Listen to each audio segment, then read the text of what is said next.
Experiences are what people love the most about travel. That's why they love Viator. They have over 300,000 bookable experiences and something for everyone. Plus, their travel experiences have millions of real traveler reviews, so you have the information you need to book the best activities for your trip. Download the Viator app now and use code Viator10 for 10% off your first booking in the app. One app, over 300,000 travel experiences you'll remember. Do more with Viator. Selling your car to Carvana is as easy as... As easy as pie? Sure. All you have to do is enter your license plate or VIN. As easy as a stroll in the park. Okay, then just answer a few questions and you'll get a real offer in seconds. As easy as singing. Why not? Schedule a pickup or drop-off and Carvana will pay you that amount right on the spot. As easy as playing guitar. Actually, I find that kind of difficult. But selling your car to Carvana is as easy as... Can be. Visit Carvana.com or download the app to get an instant offer today. 15 seconds. Guidance is internal. 10, 9... Ignition sequence start. Space Nuts. 5, 4, 3, 2. 1, 2, 3, 4, 5, 5, 4, 3, 2, 1. Space Nuts. Astronauts report it feels good. Hello again, and thank you for joining us on Space Nuts. It's all about astronomy, space science, and you name it, all sorts of amazing things. And we've got a jam-packed program for you today. We'll do an update on the James Webb Telescope. Things are going well at the moment. Systems are nominal. We're also going to look at the mystery of a dimming star. Now, quite often you can figure that out because something gets in the way, but this one is proving a little bit hard to define. So we'll look into that. And size doesn't matter. Yes, you heard it first. Size doesn't matter. Space Nuts can make that an absolute. We're talking about when it comes to an extinction level event, like something big, rock-like, hitting Earth. Apparently the size of the rock is not the issue, and we'll explain why. It's a fascinating story. Plus a couple of questions. We're going to look at a question from Nick about Proxima Centauri, and Alex wants to talk about detecting big rocks that hit planets and destroy them in light of the new movie called Don't Look Up, which I actually watched a few days ago. So I'm looking forward to talking about that. And we've been sent a joke. So we'll finish the program on that, and that'll be the end of us because I don't think anyone will tune in ever again. But this program is a joke, Andrew. Sorry? This program is a joke. Everybody knows that. I don't know who that was. My name is Andrew Dunkley, and as always, joining me is Professor Fred Watson, astronomer at large. Hello, Fred. Interrupter in chief. Sorry about that. You were just about to introduce yourself. Anyway, never mind. We know who you are. Yes, I'm very well, thanks. How are you? I am well. I am well. Just ignoring the news headlines that just popped up showing that over 50,000 people in New South Wales and Victoria alone have now been proved to have COVID. We'll just not bother with that for the moment and get on with our lives. Indeed, we should. Now, Fred, let's just kick straight into our first story, and that is an update on the James Webb Telescope. It is all good news so far. Yes, that's right. There has been progress. The latest we have is that all is going well. In fact, the technical description, which comes from one of the lead engineers at Northrop Grumman, that's the prime contractor for the telescope, the technical description is that everything is hunky-dory. There you are. So that's it. There were issues, though, Andrew. I don't know whether you caught up with this. There was an issue with the sun shield. Now, the sun shield is a critical part of the telescope because without it, it fails. It doesn't work. It's this tennis court-sized set of screens that have to be deployed, and they deployed perfectly well, but the unfurling them is only part of the story. Then they've got to be stretched tight across their sort of framework. And there was a glitch in that because apparently some of the motors that were involved with that were overheating, 6 of them apparently. And that was seen as, there wasn't a problem with it, but that was seen as a potential issue. So they turned the telescope to stop the sunlight falling on these motors, and the motors cool down, and the kind of tightening up of the sun shield, or securing it as it's called, which is apparently a 3-day process, that that continued, and I think that finishes today, and maybe tomorrow US, maybe tomorrow Australian time. Anyway, it's very, very much the kind of time frame that we're doing this podcast in. So that's but everything's checking out okay. As you said, all the systems are nominal. There is a nice quote as well from Bill Ox, who's project manager. He said, the best thing for operations is boring, and that's what we anticipate over the next 3 days, is to be boring. They don't want anything going wrong, which causes excitement. Boring is good in missions like this, where you're trying to set the thing up. And they do. The reports I've read suggest that the mission controllers might actually start unfurling or unfolding the mirror as soon as this weekend. The 18 segments of the mirror, not all of them have to move, actually. Quite a few of them are already in position, but the outer regions of the mirror have to be unfolded. And of course, then you've got to make sure that these segments all align with optical perfection, because it's got to replicate a single mirror. The diameter 6.5 meters or 21 feet. So it's been a remarkable effort so far, I must say. And I know there were delays, but they had to get it perfectly right, because, as you and I have discussed, once it's there, and if something goes wrong, they cannot fix it. So everything has to work perfectly. And you talk about a critical thing like unfurling the mirror, but everything they do is critical in this process. And you've got to give them a big tick for being able to come up with a solution to the overheating motor problem. Just swing the thing around away from the sun, cool them down, unfurl it, swing it back.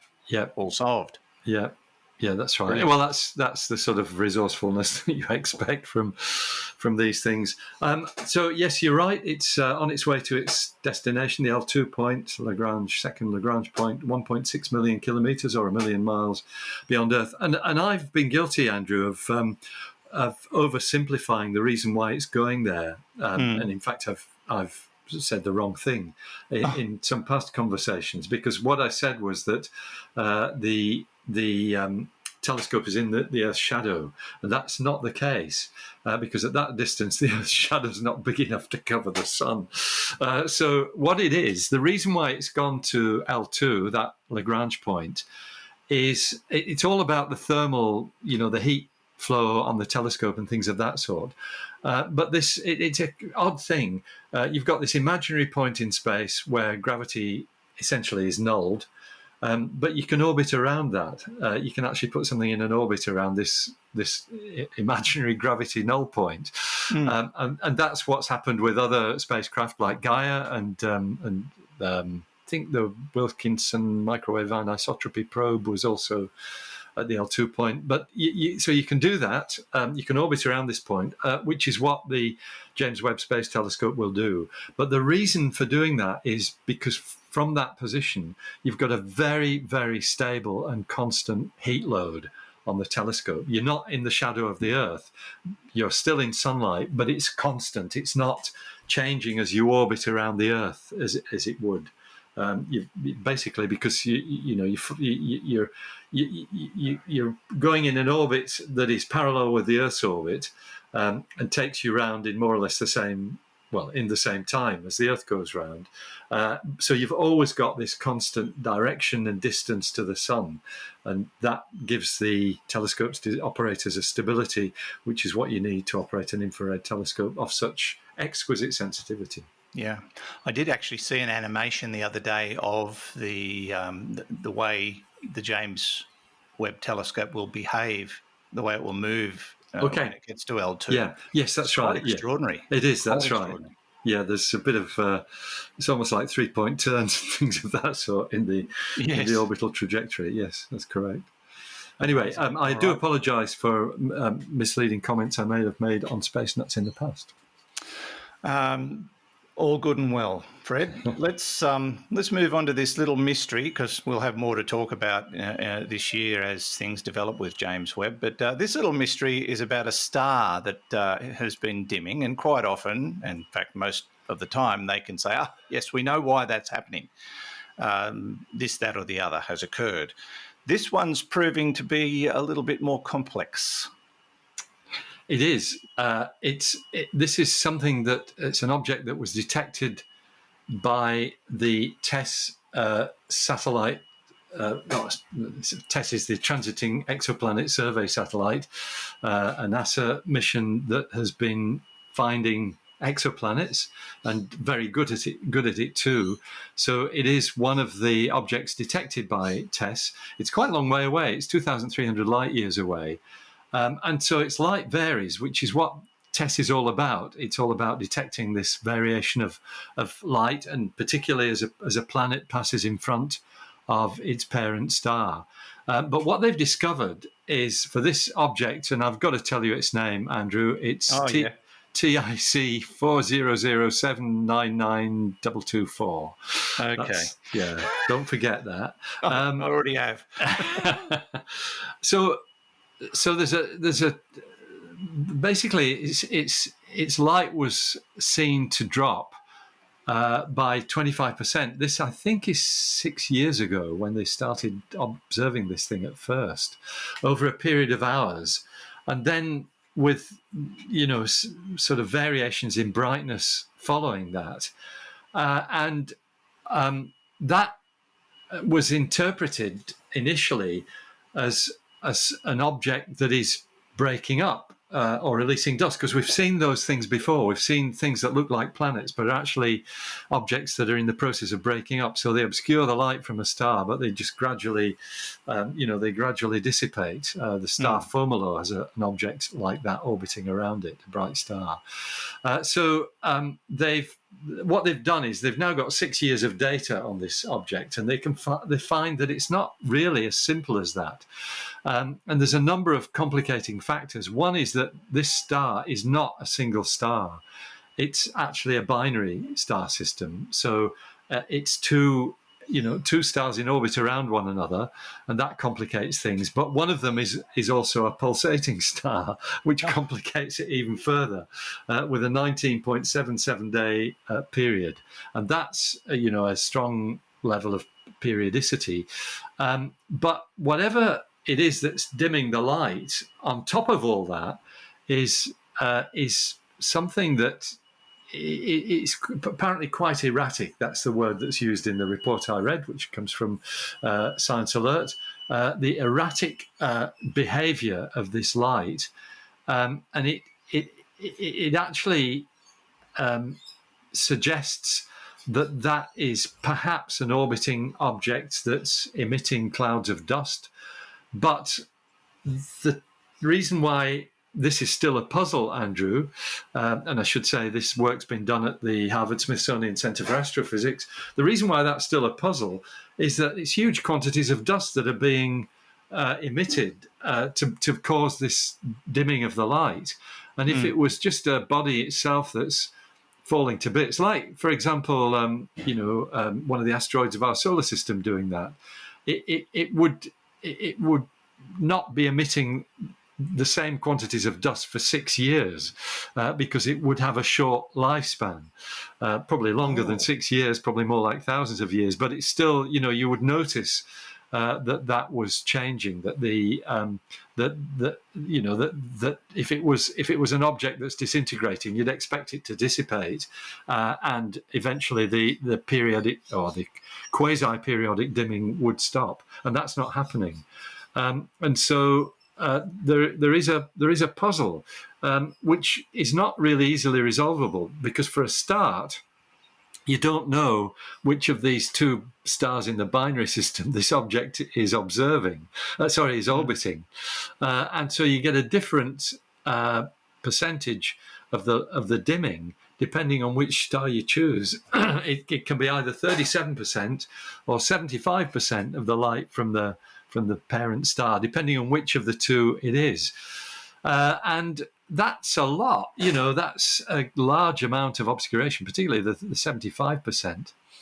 And so the most likely explanation that this group from the Harvard-Smithsonian Center for Astrophysics have evolved is that something around something around going around the star, a planet-like object, is colliding with something else as it orbits and releasing a dust cloud every time it clouts this other object, so that every time it goes around, there's this impact between, perhaps a planet-sized object and an asteroid-sized object that releases a new cloud of dust, and that's the only thing that they think fits the bill. That it's got all the other things that they've suggested, which include disintegration, which we just talked about, the possibility of a dust cloud which is being shepherded around by a planet embedded in the protoplanetary disk, or the protoplanetary disk itself doing weird things. They've kind of ruled all those things out.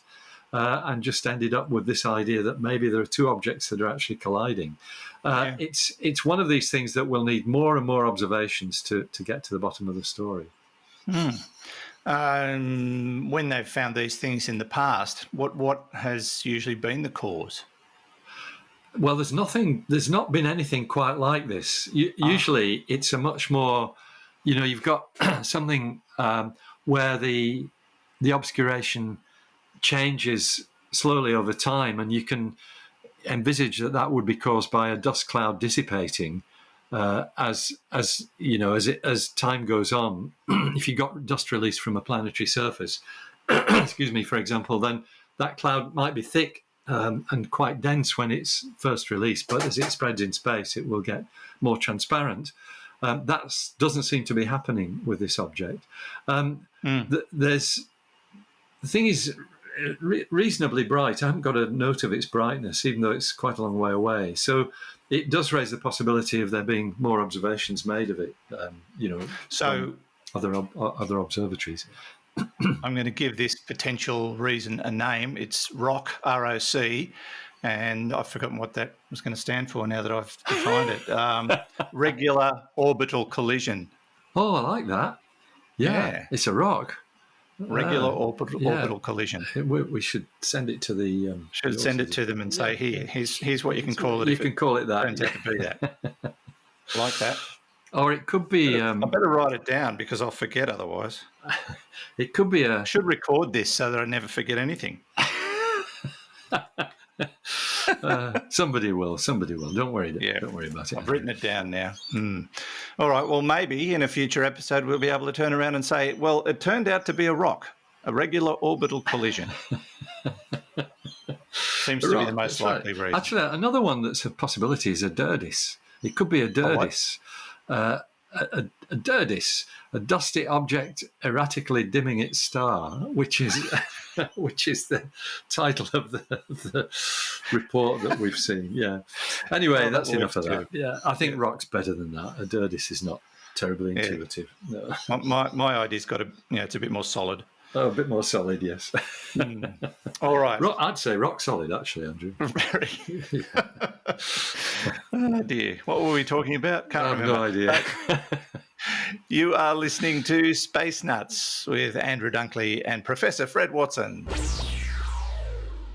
Roger, you're loud and clear here also. Space Nuts. Now, if you're into social media, I remind you that we do have an official Facebook page. So if you use Facebook, jump online and just do a search for Space Nuts. And we've got thousands of people who follow us on the Facebook page.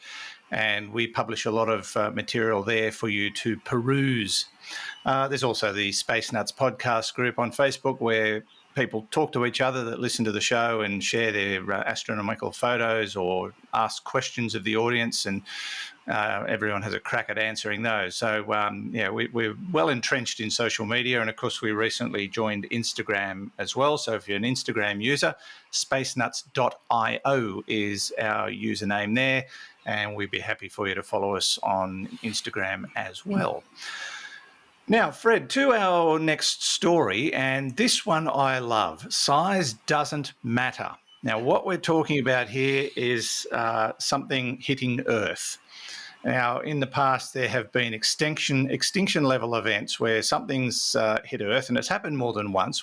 I suppose the most famous has been the Chicxulub crater asteroid, which basically was the end of the dinosaurs. It polished them off. I think they were already on their way out from other studies that have been published, but that's the one that basically did the job and caused a global extinction event.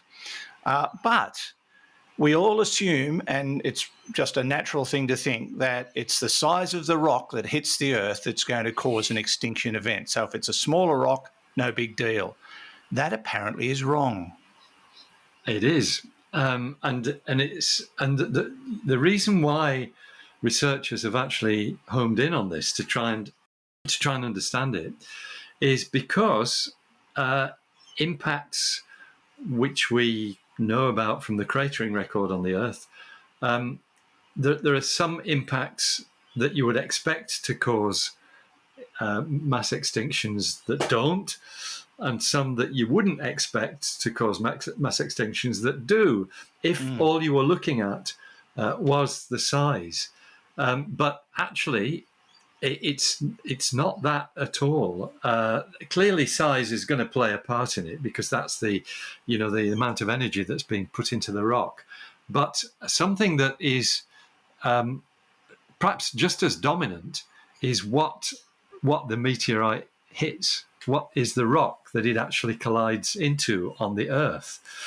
And it turns out that if you hit rocks that are rich in a mineral rock called potassium feldspar. Now, feldspar is the commonest rock on the planet.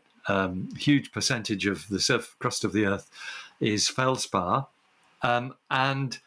but feldspar comes in different varieties with different elements that are actually bound up in the crystal lattice in different ways, giving it different characteristics. And the researchers that have done this work, who are actually based in Liverpool in the UK and Tenerife in the Canary Islands, what they've identified is the potassium variety of feldspar. Potassium feldspar, if you've got rocks that are rich in that mineral, then you get a mass extinction event.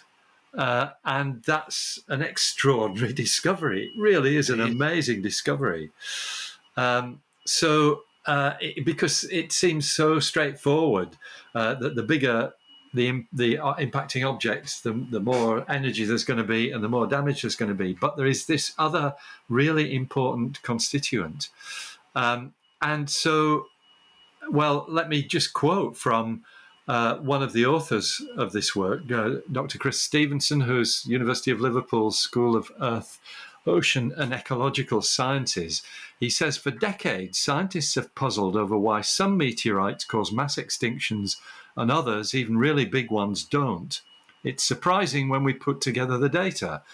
Life carried on as normal during the fourth largest impact with a crater diameter of about 48 kilometers, whereas an impact half the size was associated with a mass extinction only 5 million years ago. Many kill mechanisms have been proposed, such as large volcanic eruptions, but just like meteorites, these don't always correlate with mass extinctions. Using this new method for assessing the mineral content of the meteorite ejector blankets, that's the stuff that comes off when the meteorite hits the surface, we show that every time a meteorite, big or small, hits rocks rich in potassium feldspar, it correlates with a mass extinction event. This opens up, there's a really interesting comment that Chris Stevenson makes. This opens up a whole new avenue of research. What exactly kills off life during these episodes, and how do the potassium feldspar effects last? Until now, only meteorites have changed the aerosol regime of the climate. And that's the trick, apparently, Andrew, with this, that it's the fact that potassium feldspar causes raises aerosols that changes the cloud cover of the planet and actually lets more sunlight fall on the planet and warms it up. So what he's saying is, just picking up the story from Chris, until now, only meteorites have changed the aerosol regime of the climate. However, present-day human activities represent a similar mechanism with increasing emissions of mineral aerosols into the atmosphere. So a really interesting and fundamental paper that has just came out at the beginning of last month, and really, almost rewrites what we know about meteorite impacts. Would it be possible for us to be able to, okay, we know this is going to hit us, would they be able to calculate exactly where and then say, oh, that's okay, that's a benign target, we'll let it hit Beijing, it's cool, like a mass extinction event? Yeah. Well, with enough warning, you can predict where an object's going to hit on the Earth. And yes, maybe you can predict whether it's going to be rich in potassium feldspar. It's sometimes, by the way, called K feldspar. K is the chemical symbol for potassium. But I think anything like that, you would actually you would always take civil defence action, no matter where it was going to hit, because it's all well and good having scientific research results like this, but who knows what might happen in practice. There could be other things that come into play that we don't know about yet. Now, when they say mass extinction event, they don't mean that the whole planet has seen an extinction occur, because I think there have been 5 global mass extinction events in the history of the Earth that we know of, and only one of them, I believe, was caused by an asteroid, and the others were caused by other factors. Yes.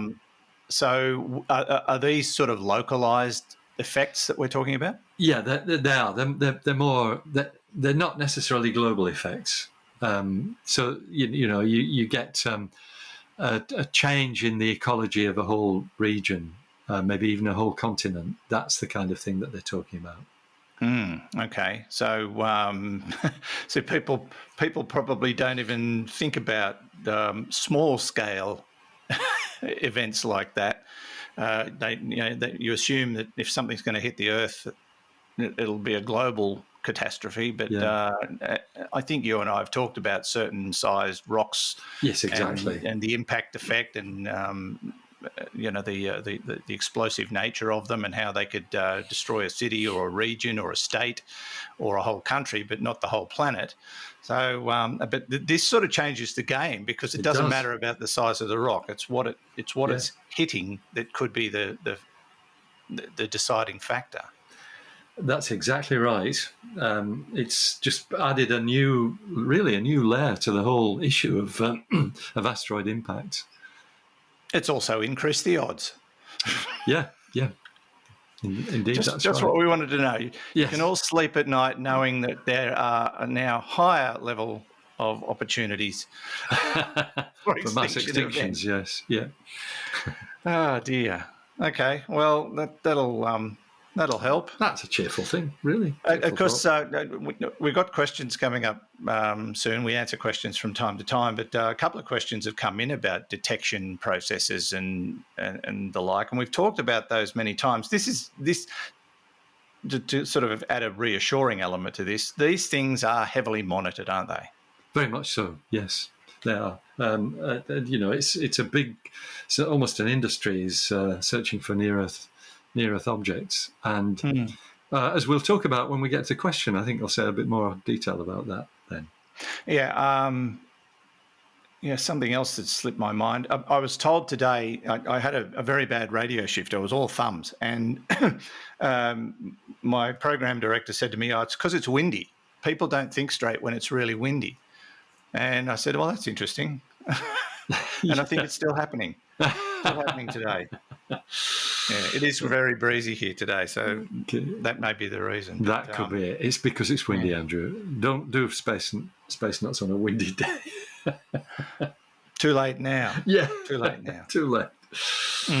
All right. But it does fascinate me, and I guess the final question I have is, do they know where these pockets of mineral are on the Earth? Has that kind of thing been mapped? Yes, I think the answer is yes. The Earth's geology is very, very well known partly because of commercial interests. You want to know what's there so that you can see whether you can mine it. So, yeah. Well, if an asteroid or a meteorite hit our part of the world, we'd get a lot of gold. Yes, you would, yeah. That'd be nice, gold-rich wouldn't it? region. Yeah, that'd be lovely. They've actually just found more down the road from us, about 50 kilometres down the road at a town called Wellington. They've just found another outcrop, if you like, of gold. So pretty exciting time. All right, we'll leave it there. This is Space Nuts with Andrew Dunkley and Fred Watson. 0G, and I feel fine. Space Nuts. Now, if you would like to become a patron and financially support the Space Nuts podcast, just send me a personal check or a money order. I'll give you my address. Or you can go onto our website and you can do so through Patreon or Supercast. All the information's there on the Support Space Nuts button. It's totally up to you, of course. Or you can click on the Buy Us a Cup of Coffee link, which enables you to make a one-off donation. That could be something you'd like to do. Or you could support us in kind by leaving a review on whatever platform you listen to us via, whether that's Apple Podcasts, Google Podcasts, iTunes, iHeartRadio, Spotify now allows you to do reviews. There are so many platforms that we are available on, and I don't know which one you personally use. I actually mix them up a bit. But if you want to give us a review, we greatly appreciate it. It helps to spread the word about Space Nuts, so that'd be terrific.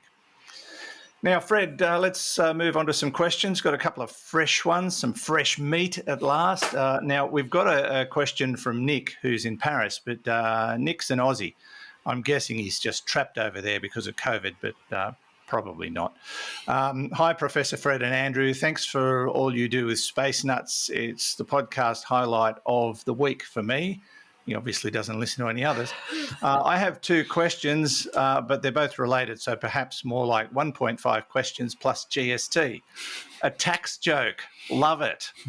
That's not the joke I'm going to tell at the end, by the way. Okay. How do we know that Proxima Centauri is the closest star to our own? And how sure are we that it is the closest star? I see where you're coming from. Thanks again from an Aussie in Paris. Oui, happy to help. Okay, Fred, how do we know Proxima Centauri is the closest star to our own? Because we haven't found any closer. That's the bottom line. Measurement of star distances is done by parallax. That means that you get a slightly different view of the star when the Earth is on one side of its orbit from the view that you get when the Earth is on the other side of its orbit. The nearer the star, the easier that is to measure. You get it to a greater accuracy the closer the star is. So its distance is well known. As I said, there hasn't been a closer star that has been found. Now, Proxima Centauri is a red dwarf, which is the dimmest kind of normal star. It's very, very insulting, but anyway, carry on. It's an astronomical name, which is. It's not inappropriate in an astronomical context, let me put it that way. So red dwarfs are the dimmest normal stars that we know about. And so the fact that the nearest star to us is a dim one suggests, or the nearest known star to us is a dim one, suggests that there aren't any even dimmer that are nearer. And the dimmer stars are things that we call brown dwarfs, which are actually failed stars. They're not normal stars in the sense that they've got, nuclear fusion taking place in their centers. They do have nuclear reactions. It's something called deuterium burning. That gives them a signature in the infrared. So that's how you detect brown dwarf stars. They are, as I said, dimmer than the red dwarfs. So if there was a brown dwarf star that was nearer to us than Proxima Centauri, we would know about it now with the technology that we have today, because we can measure very accurately in the infrared. And it sort of raises the question that when you think about these really cool objects, I mean, at the bottom end of the scale of brown dwarfs, you get the free-floating planetary objects. They are low-mass objects. I think brown dwarfs have got to have a mass more than 13 times the mass of Jupiter in order for them to be classified as brown dwarfs. But objects smaller than that, free-floating planets, which usually also emit infrared radiation because of actually nuclear fission going on in their interiors.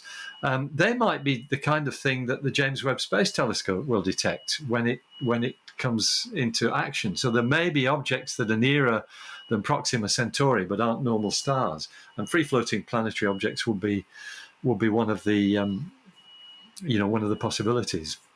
They're things that are often abbreviated to FFLOPs, free-floating planetary objects, but more commonly known as rogue planets, actually, or orphan planets. Yeah. So the odds of us finding a star other than our own that is closer than Proxima Centauri are probably very low. Very low indeed. Yes. If not zero. Just because the region of space between ourselves and Proxima Centauri is well explored, and it's nearby. Things show up in that region. Most of what we're looking at is much, much further away than that. And even these rogue planets, the free floating planets, they're often seen at much greater distances, more than 1,000 light years. So if we can detect them easily at those sorts of distances, we should be able to find them on our doorstep effectively. All right. There you go, Nick, and hope all is well in Gay Paris. Now take your baguette and wrap off. No, I'm kidding. I just wanted to say it. I'm going to do a little segue to the next question, which I find works well. I've just finished watching the Netflix series Lost in Space, which, Will Robinson and the Robinson family, they kind of rejigged it into a new series, which has run for 3 seasons. It's just finished. And it's based on an extinction level event that happens on Earth. And so select people are leaving the planet to move to another planet near Proxima Centauri. Fascinating. And I enjoyed it. Now, the reason I say that is because that's a TV show, and I'm about to talk about a newly released TV show or movie, which I've just watched. And this comes about because of a question from Alex in Perth. Hi, Andrew and Fred, long-time listener and lover of the show. Congratulations on the run so far. I'm exhausted. And keep up the fantastic work. But first-time questioner is Alex. In light of the new movie Don't Look Up and the current DART mission, what defences does Earth currently have in place to deal with near-Earth objects, and which countries are responsible for them? Many thanks, and here's to many more years of Space Nuts to come. We hope so, Alex. We kind of touched on this earlier because we were talking about the extinction level events and how they could occur now that we know geology plays a big part in it. But I suppose just to fill in a bit of a blank, because I am 100% certain, or is it 98.7% certain that Fred hasn't watched this film. Yes. Don't Look Up stars Leonardo DiCaprio and Jennifer Lawrence, and I'm absolutely disgusted with the producers for making Jennifer Lawrence look like such a bogan. But anyway, it's based on the fact that the Earth is going to be struck by a rock between 5 and 10 kilometres in size. It is definitely not going to miss. And the scientists have gone to the president to tell her, played by Meryl Streep, that this is going to happen and the Earth is doomed. And they receive the information with we'll get our own people to look into this. We don't believe you. And the whole story unfolds from there because the scientists are saying this is definitely going to happen, and the politicians are saying, yeah, probably not, maybe not. And it's really frustrating. Now, it is a comedy. It's not a, gut-splitting, hilarious comedy. It's more of a dark comedy with a really good ending, which I won't spoil if you haven't seen it yet. But yeah, I think you'll be amused. But if you don't like movies that are based on the end of the world being funny, you probably won't like it. But I really enjoyed it, and I thought the way they finished it was very clever. And they've sort of taken a bit of creative license by having a character in there who's a super rich nerd who is also funding space programs. Funny that. He also pays for the political campaigns and is a big supporter of the president. So what he says goes. She doesn't get to make any decisions. So it's all centered around that philosophy. And the story starts with a student astronomer making the discovery of this comet. Now, I suspect, Fred, if this really was to be a case of Earth being struck by a 5 to 10 kilometre wide rock, more likely would be a mainstream organisation that would find it rather than a student astronomer, but never say never. Mainstream organisations have student astronomers as well. Of course. So excuse me. It the whole issue of near-Earth objects was basically ignited, if I can put it that way, by colleagues of mine in Edinburgh back in the late 1970s who were pointing out the possibility that the Earth's history has been changed by asteroid impacts. And that was then picked up and basically became, a big ticket item when it was established beyond reasonable doubt that the demise of the dinosaurs, the Cretaceous Tertiary, as we used to call it, event, 66 million years ago, was almost certainly caused by an impacting object. So that focused attention in the very early 1980s. And since then, it's been taken increasingly more seriously. I guess the turning point came at the end of the 90s when, if I'm remembering my dates correctly, when the US Congress mandated NASA to find effectively all objects that could threaten the Earth, which were bigger than a kilometre in diameter. And they did that. Now, you can never make it all of them because this is always a statistical thing, but the mandate was actually, I think, 95% of all objects bigger than a kilometre in diameter should be known, and that happened. Those are the ones that could cause planet-wide effects. They probably wouldn't kill off humankind, but they would certainly cause planet-wide effects. So now NASA is working on detecting all objects bigger than 160 meters, I think is the current number. The same sort of thing, 95% of all objects bigger than 160 meters. And the fraction is certainly not 95% yet, but there is a significant fraction statistically of all those objects that have now been discovered. So we're still in the fact-finding part of this process, Andrew, although, of course, that has not stopped scientists working on how you would deal with the idea that there was going to be an object that would impact the Earth. How do you deal with it? It would be. I mean, if it was a big object, it would be one that was probably known about already because it falls within that, the size range that that NASA have already found 95% of objects with. And so then on that regard, you've got a long warning time. We know at the moment that no known objects bigger than 160 meters, I think, no known objects will hit the Earth within the next 100 years. So you've got a long time, and that then allows you to do things like what the DART mission is trying to do. The DART mission is directed asteroid something test, redirection test, I think it is. Right. Directed. That's right. Yes. Yeah. So it's just to nudge an asteroid and see what happens, and that's a really interesting experiment because it's the first step in this defense of the Earth if we really need it to do it. The in some ways more likely scenario is the kind of thing that happened at Chelyabinsk back in 2013, where an object maybe 10 meters across, 20, perhaps even 30 meters across, hit the atmosphere, detonated in the atmosphere and over a city, in fact, and caused this brilliant flash that sent everybody rushing to their windows to see what had caused it, and followed 90 seconds later by the sonic boom that smashed all the windows and injured lots and lots of people. That's something that is really hard to defend against.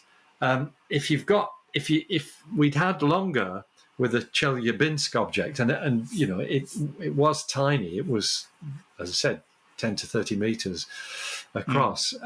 Then you could have put civil defense measures in place, get everybody out of the city, or at least warn them that you don't go and look at the windows if there's a flash. Don't look up. Don't look up. That's right. Exactly that. So there's at the moment we're kind of approaching this from two levels. The large object level where you've got to move something to get it out of the way because you've got lots of time, or the small object level where you really just want to safeguard people's lives because of something you really can't do anything about. The other part of the question is which countries are responsible for these things. So there is an international body which is UNOOSA, the UN Office of Outer Space Affairs, and one of their subsidiary organisations is COPUOS, the Committee the Committee of the Peaceful Uses of Outer Space. That's right. Gosh, I deal with that organisation not quite on a daily basis, but certainly through my colleagues on a monthly basis, and it's terrible that I have to stop and think about what it means. So these are the committees there. There's COSPAR is the Committee for Space Research. That was set up in the very early days of the space age. And these are the international bodies that would be involved with this. There are a lot of the work is delegated in a sense to national bodies. So, for example, the idea of looking at or registering the near Earth objects, actually following up with measurements of them. That's basically the Minor Planet Office. I think there's a separate Near Earth Object Office now, which is within the United States. So it's the science. Basically, the science agencies in the United States support that, and they do a fantastic job with all the work of actually working out where these objects are, generating what we call ephemerides, which are the tables that show you where an object is going to be at any given time, and it's the ephemeris. That's the thing that does that. That's what tells you whether there's going to be a collision or not within the levels of certainty. So there's a lot going on, and I guess you lump all of this under the heading of planetary defence. There is clearly more that could be done. There's more that we'd certainly need to do if we did find an object that was coming towards us.